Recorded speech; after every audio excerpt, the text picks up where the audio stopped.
अस्सलाम वालेकुम फ्रेंड्स, आप देख रहे हैं टैक्स दोस्ती वीडियोस। और टैक्स दोस्ती वीडियोस में आज आप देख रहे हैं how to apply to tax tribunal. तो रिक्वेस्ट आ रही है बार बार, और कल भी आप उसका दूसरा पार्ट देखेंगे।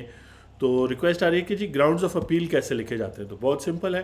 ऊपर जिस कोर्ट में, जैसे ये अपीलेंट ट्रिब्यूनल में पेश हो रहा है, या पटिशन हाई कोर्ट में हो सकती है, कमिश्नर इनलैंड रेवेन्यू अपील के पास हो सकती है, फिर नाम, टैक्स पेयर का ईयर, ग्राउंड्स ऑफ अपील।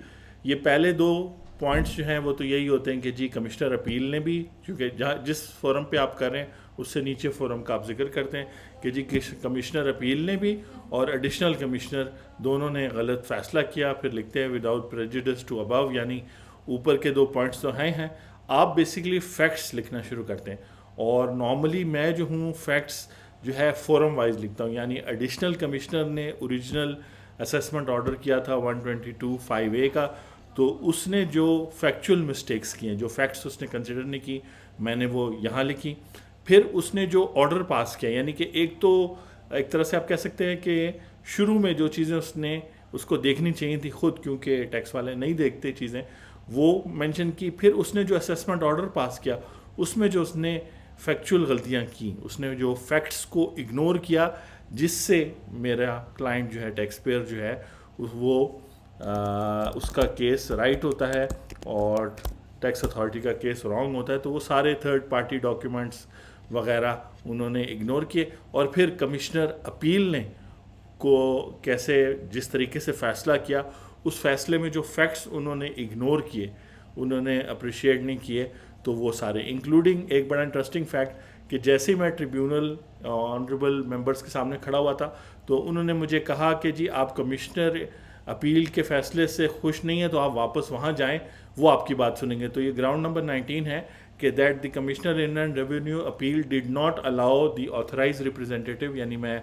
अपनी ही बात कर रहा हूँ, of the appellant to discuss all submissions as per ground of appeal against the respondent and focused on discussing the merits of section 1111B।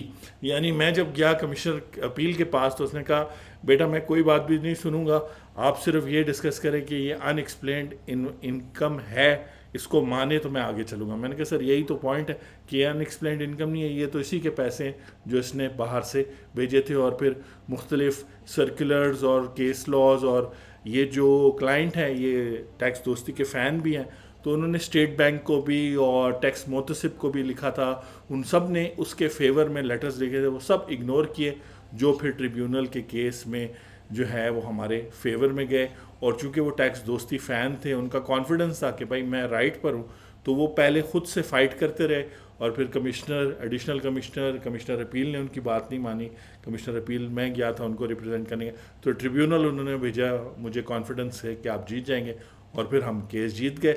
आखिर में आप प्रेयर लिखते हैं कि जी आप क्या चाहते हैं, और ये प्रेयर बड़ी इंपॉर्टेंट होनी चाहिए। अपीलेंट का जिक्र करते हैं, ये नहीं नीचे लिखते, लेकिन ये वैसे मैंने लिख दी जस्ट के आपको आइडिया हो कि आपको कौन हेल्प कर रहा है ये ग्राउंड्स ऑफ अपील सीखने में। तो होपफुली आप इसका स्ट्रक्चर समझ गए कि आपने ये हेडिंग है और फिर इसका फैक्ट्स आपने लिखने हैं। यहाँ पे अगर आप सेक्शन रेफरेंसेस देख रहे हैं तो बेशक आप ना लिखें। फैक्ट्स का क्या मतलब है कि एपेलेंट जो है नॉन रेजिडेंट इंडिविजुअल है, जबकि सारे केस में वो उसको रेजिडेंट के तौर पे ट्रीट किया जा रहा था। फिर ये भी लिखना ज़रूरी था कि उसको रिटर्न फाइल करने की ज़रूरत नहीं थी, लेकिन फाइलर बनने के लिए उसने की। फिर उसके ओरिजिनल कंसल्टेंट ने एक गलती की थी कि गलती से उसकी वेल्थ स्टेटमेंट फाइल कर दी थी, जिसको बहाना बना के इन्होंने जो है उसको कहा कि जी ये तो आपके पैसे समझ लें। तो ये जहाँ जहाँ भी आप सेक्शंस देख रहे हैं या कानून का रेफरेंस, ये अब केस लॉ है 2004 पे, ये अगर आप ना भी लिखें लेकिन आप लिख दें कि रिस्पोंडेंट से मुराद यहाँ एडिशनल कमिश्नर है, the additional commissioner failed to provide the appellant the opportunity to revise his tax return, या respondent acted throughout the proceeding with predetermined mind. तो आपने उनके जो एक्शंस हैं या जो उनके इन एक्शंस हैं, यानी जो काम उनको करने चाहिए थे वो उन्होंने नहीं किए, या जो काम उन्होंने किए और गलत किए कानून के अगेंस्ट, सिर्फ वो आपने मेंशन करना है। अगर आप ये सेक्शंस वगैरह नहीं भी मेंशन करते तो कोई बात नहीं, लेकिन चूंकि मैं इस चीज़ को समझता हूँ कि 20 ईयर्स हो गए हैं टैक्स लॉ को पढ़ते हुए, समझते हुए, पढ़ाते हुए, आप लोगों से डिस्कस करते हुए, तो मैंने कोशिश की है कि ये जो ग्राउंड्स हैं ये ऐसे लिखे जाएं कि जब ट्रिब्यूनल मेंबर्स और उनकी टीम देखे तो उनको ज़्यादा मेहनत ना करनी पड़े। ज़ाहिर बात है, इस हर एक ग्राउंड के साथ साथ बहुत सारे डॉक्यूमेंट्स थे जो मैंने इसी ग्राउंड वाइज अरेंज करके दिए थे। जैसे ग्राउंड नंबर 20 में सर्कुलर 5 का जिक्र किया तो सारी चीज़ें मेंशन की थी, सबको पेज नंबर दिए थे। तो ये ग्राउंड्स ऑफ अपील इस तरीके से लिखना बड़ा ज़रूरी होता है, और बहुत ज़रूरी होता है कि आप जो है अगले पर्सन जो आपका जो ऑनरेबल जज हैं, जो ट्रिब्यूनल मेंबर हैं, उन सब की ज़िंदगी आसान करें। लेकिन अगर आप सिंपल मेरे से भी पूछते हैं कि फ़र्स्ट टाइम भी कोई भी ग्राउंड्स ऑफ अपील लिखना हो, चाहे कमिश्नर अपील के पास लिखना हो या इवन एडिशनल कमिश्नर को आप रेक्टिफिकेशन या किसी किस्म की भी एप्लीकेशन दे रहे हैं, कुछ भी दे रहे हैं, तो उसमें सिर्फ और सिर्फ फैक्ट्स पे फोकस करें। कानून की एप्लीकेशन का काम जजेस का है, जो ट्रिब्यूनल मेंबर्स हैं, कमिश्नर अपील है, या जिस कमिश्नर या असिस्टेंट के एडिशनल कमिश्नर ने असेसमेंट किया है, उसका काम है कानून अप्लाई करना। और बेसिकली फैक्ट्स के बेसिस पे ट्रिब्यूनल जो है, अपीलेंट ट्रिब्यूनल हाईएस्ट फोरम है, यहाँ पे डिस्प्यूटेड फैक्ट्स, अब देखें ना, उसको नॉन रेजिडेंट वो मान ही नहीं रहे थे, जबकि हमने पासपोर्ट की कॉपीज़ भी दी थी, सारा कुछ प्रेजेंट किया था कमिश्नर अपील के पास, लेकिन उसने नहीं माना, ट्रिब्यूनल ने माना। और ट्रिब्यूनल की फिर डिटेल जजमेंट है, वो भी इंशाल्लाह मैं आपके साथ शेयर करूँगा किसी ने।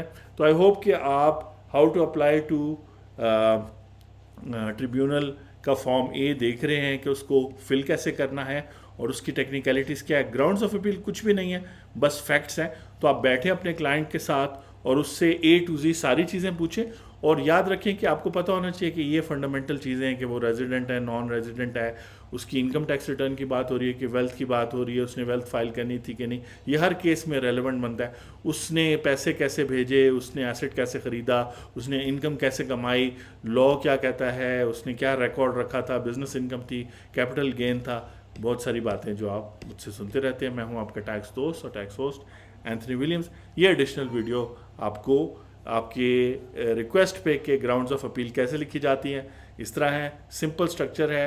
ये टाइटल हो गया, ये बेसिक 2 ग्राउंड्स हो गए, फिर फैक्ट्स हो गए जिनको आप एडिशनल कमिश्नर और कमिश्नर अपील के हिसाब से बाइफरकेट कर सकते हैं। और फिर आखिर में प्रेयर बहुत इंपॉर्टेंट है कि इस सारे केस को अनल किया जाए, क्योंकि बेसिकली टैक्स बनता ही नहीं है एक नॉन टैक्सेबल आइटम पे। तो आपके केस में हो सकता है टैक्स को कम करना पड़े, कम की रिक्वेस्ट करें, या आप पेनल्टी को कम करने की कोशिश रिक्वेस्ट करें, जो भी करें। प्रेयर में बड़ी क्लियर 1 लाइनर होना चाहिए कि इस काइंडली इसको ख़त्म करें। और अगर आपको लगता है ट्रिब्यूनल मेंबर्स को, जो मैं एक्सपेक्ट कर रहा था लेकिन खैर नहीं हुआ, कि आप कोई और रिलीफ भी दें तो दें, लेकिन जिस तरीके से उन्होंने फ़ैसला लिखा था, अब किसी भी कमिश्नर के पास ये राइट नहीं है कि आउटराइट बाहर से आने वाले पैसों को, जो ये केस है, उसको कहे जी मैं नहीं मानता, ये तो अनएक्सप्लेन्ड इनकम है। यहाँ लिखा हुआ है कि, और फिर फैसले में भी यही लिखा गया था कि जी बैंक से तो पूछें, कम अज़ कम बैंक से तो पूछें कि ये पैसे बाहर से आए हैं कि नहीं। फिर उससे पूछें कि भाई बाहर आप क्या करते हो, तो उसकी सैलरी स्लिप्स मंगाएं, सारा कुछ करें। तो बहुत इंटरेस्टिंग काम है, बहुत ज़बरदस्त काम है। और क्लाइंट जब स्माइल करता है, जब आपसे बताते हैं आप केस जीत गए, तो वो सबसे बड़ी खुशी होती है। आपसे नेक्स्ट वीडियो में मुलाकात होती है। Thank you very much.